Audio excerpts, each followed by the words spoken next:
गोविंद पानसरे हत्या प्रकरणातला संशयित समीर गायकवाडला 7 दिवसांची पोलीस कोठडी, सांगलीमधून झाली अटक।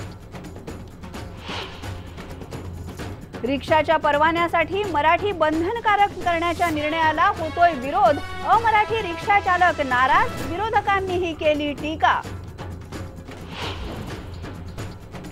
24 तासांनंतरही पश्चिम रेल्वेची वाहतूक रखडलेलीच, सगळे ट्रॅक सुरू पण वाहतूक धीम्या गतीनं। पुणे जिल्ह्यामध्ये आज कृत्रिम पावसाचा प्रयोग होण्याची शक्यता, धरण क्षेत्रातला पाणीसाठा वाढवण्यासाठी पाडणार कृत्रिम पाऊस। बिहार निवडणुकीदरम्यान पंतप्रधानांच्या मन की बात वर बंदी आणा, काँग्रेस निवडणूक आयोगाकडे घेणार धाव।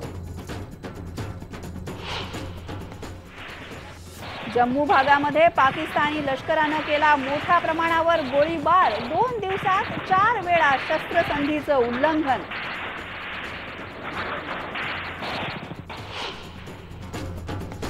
तेलंगणा पोलिसांच्या कारवाईमध्ये 2 माओवादी ठार, या हल्ल्यामध्ये ठार झालेली 23 वर्षांची श्रुती एमटेकची पदवीधर। आणि दुष्काळग्रस्तांच्या मदतीसाठी नाना पाटेकर आणि मकरंद अनासपुर यांनी जाहीर केला बँक खात्याचा क्रमांक, समाजाच्या प्रत्येक थरातून मिळतोय उपक्रमाला प्रतिसाद।